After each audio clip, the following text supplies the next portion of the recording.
Good morning, students. Today I begin with the explanation of Act 2, Scene 7.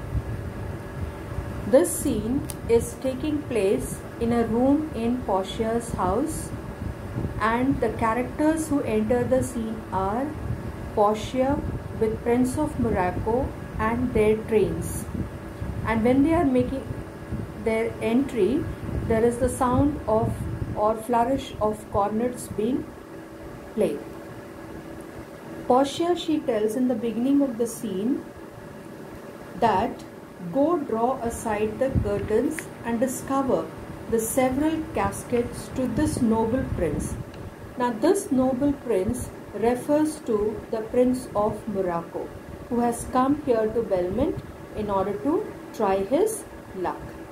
Now make your choice. So she is telling to go and to disclose the caskets to the noble prince so that he can make the choice. Morocco then says, the first of gold who this inscription bears, who chooseth me shall gain what many men desire. The second silver which this promise carries, who chooseth me shall get as much as he deserves. So the very first thing that he does is he is going through the inscriptions present on all the three caskets very carefully.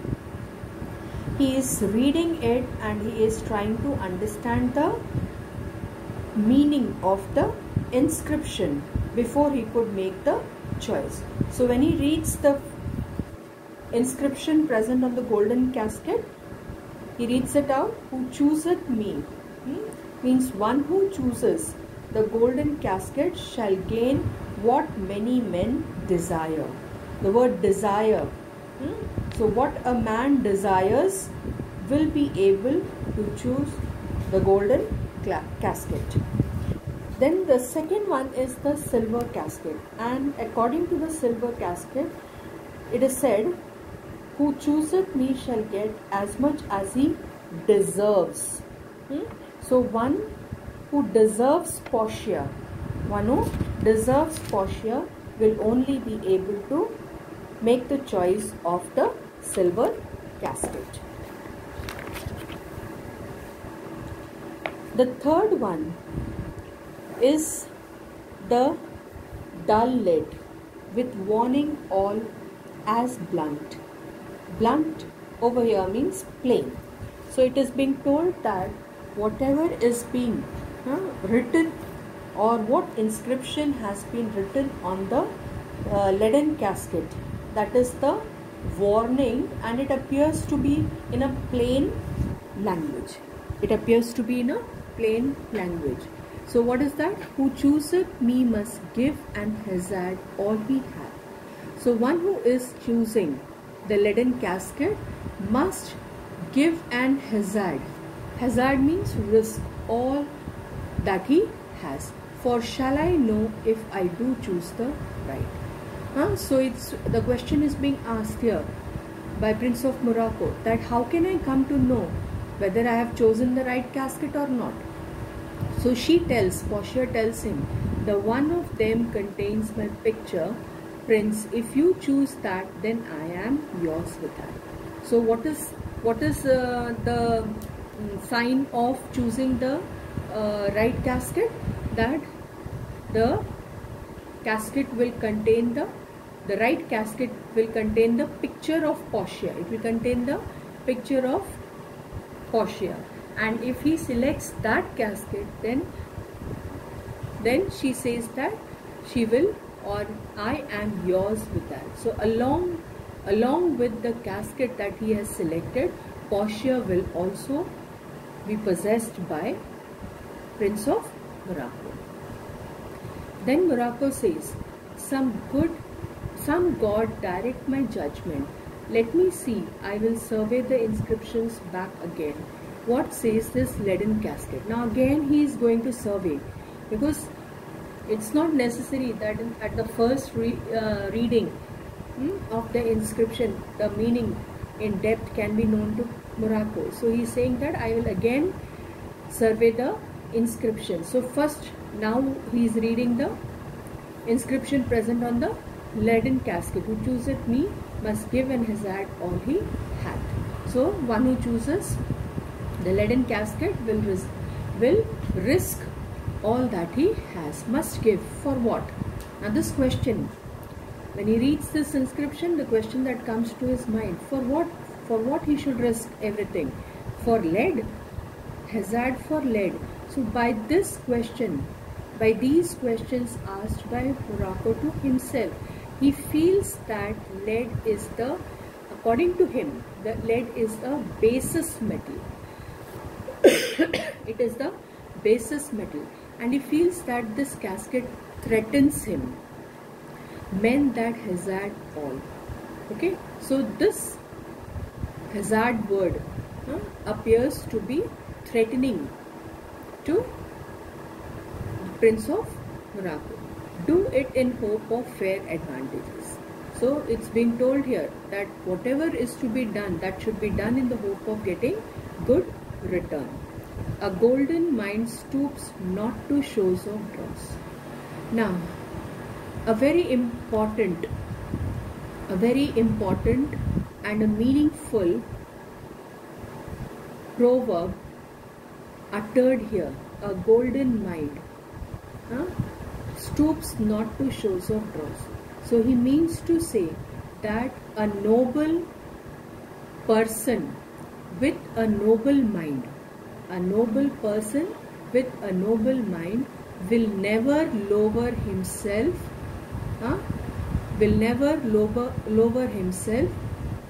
to consider a worthless thing such as it appears. Okay, so here this proverb means that a noble mind will never lower down himself to the worthless show. I will then give nor hazard aught for lead. So he's saying, I am not going to give anything, or I am not going to hazard anything for lead. What says the silver with her virgin hue? Now virgin hue is the color. It refers here to the white color of silver. So what says the silver with her virgin hue? Who chooseth me shall get as much as he deserves. Now this word is being emphasized here, and he's uttering a statement in exclamation, saying as much as he deserves. Pause there, Morocco, and weigh thy value with an even hand. With an even hand. If thou beest rated by thy estimation, thou dost deserve enough, and yet enough may not extend so far as to the lady, and yet to be afeard of my deserving were but a weak disabling of myself. Now let's consider these lines. So what is being told here? In these lines, he's saying here, and weigh thy value with an even hand. So weighing the value or worth of the lady with an even hand. So it is being told over here in according if thou beest rated by thy estimation, thou dost deserve enough. So if you are being judged, if you beest rated means if you are judged by thy estimation. So if one is estimating your worth, if one is estimating Morocco's worth or judging Morocco's worth, thou dost deserve enough. So he deserves. So it is being told over here that he deserves Portia because of the merits of a good deal that he possesses, and yet enough may not extend so far as to the lady.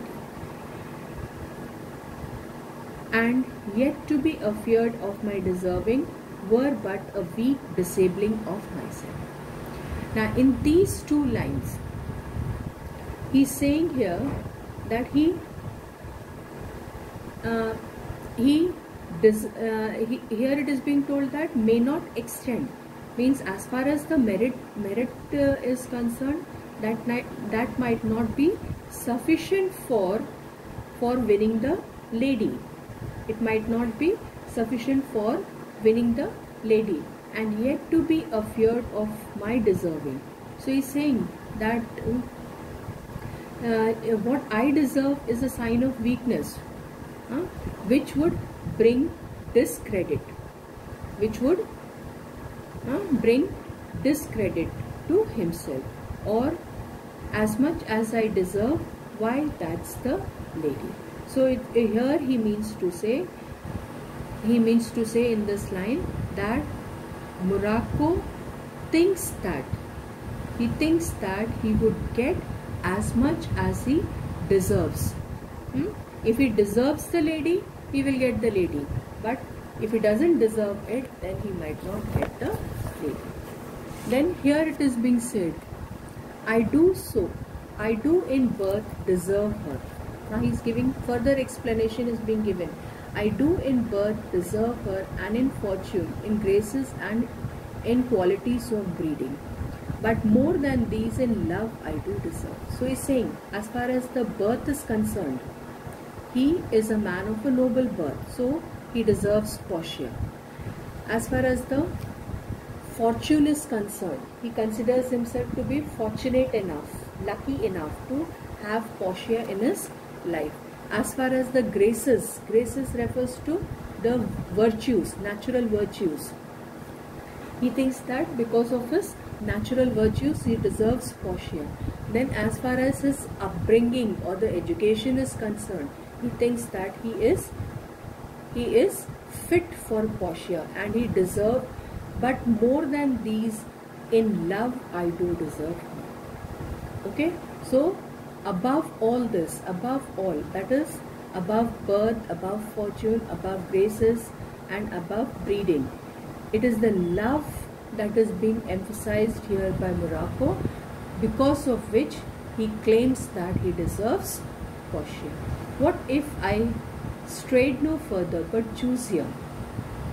Strayed no further, that means if I did not wander, I did not wander away, but chose here. Let's see once more this saying graved in the board. So he has already read the surveyed the leaden casket inscription, and he has surveyed the silver casket inscription. Now he is reading the golden casket inscription. Who chooseth me shall gain what many men desire. Now in this inscription, the word desire is emphasized. Why? That's the lady all the world desires her. So he says here that the lady, that is Portia, she is desired by men of the world, and that is why from the four corners of the earth they come to kiss the shrine, this mortal breathing saint. Now you have to keep in mind over here that shrine is actually a place where many sacred relic of a holy person is kept. Okay, and you find that pilgrims they go to the shrine in order to show their respect to the holy person, relic of the holy person that is being kept. So here, if you take Merchant of Venice into consideration, Belmont is the shrine. Okay, and this mortal breathing saint over here refers to refers here to Portia, because she is alive like an ordinary living person. So the shrine actually is the is the holy place for the pilgrims. The pilgrims go to the shrine in order to show their respect to the relic of a holy person present over there. But in this Merchant of Venice, shrine refers to Belmont, where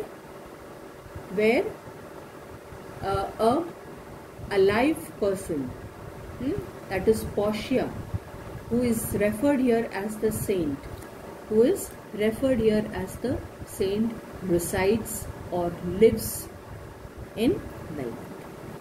Then it is being told here, the Hyrcanian deserts and the vasty wilds of wide Arabia are as through face. Now for princes to come view fair Portia, the watery kingdom whose ambitious head spits in the face of heaven, is no bar to stop the foreign spirits, but they come as over a brook to see fair Portia. Let's take these lines. Now it's being told over here, the Hyrcanian desert. Now this Hyrcanian desert is the desert region to the south of the Caspian Sea. This region is to the south of the Caspian Sea. And then it's being told here, vasty wilds. That means vast wilderness of wide Arabia. So deserts of Arabia, okay, are as through face. Through face means main roads. Now, for princes to come view fair Portia. So princes, what they are doing? They are crossing the desert. They are crossing the desert region in order to come to Belmont to view Portia. Then they are also crossing the watery kingdom. Watery kingdom, that is the ocean, whose ambitious head spits in the face of heaven, is no bar to stop the foreign spirits, but they come. So from different corners the suitors are coming, or suitors from abroad are coming to Belmont. They are taking the risk of crossing the desert region, the forest region, the oceans. For what? For what? Only to see fair Portia and to try their luck. One of these three contains her heavenly picture. Is it like the lead contains her? Now the question that arises in his mind, that one of the three casket contains her heavenly picture. Is it lead that contains her? Pure damnation. So here it means that if he is thinking that the picture of Portia is present in the leaden casket, it is actually a condemnation for Portia. It is a condemnation for Portia, because you have to always keep in mind that he considers lead to be the basest metal or coarse metal. Okay, then to think so base a thought, it were too gross to rib his cerecloth in the obscure grave. Or shall I think in silver she is immured, being 10 times under wire, allude the to tried gold. Now, so here another thought that comes to his mind. What is that? Another thought, that is she enclosed? Is Portia enclosed in cerecloth? Cerecloth is actually the wax cloth in which a body is being wrapped. It's a wax cloth in which the body is being wrapped for burial. So it is being told over here, it were too gross to rib her cerecloth in the obscure grave. So to rib, that means to cover her with the waxed cloth in the obscure grave. Or shall I think in silver she is immured? So shall I think that there are two options that come to his mind. Shall I think that she is being wrapped with the winding sheet? She is being wrapped with the winding sheet when she is buried. Or shall I think in silver she is immured?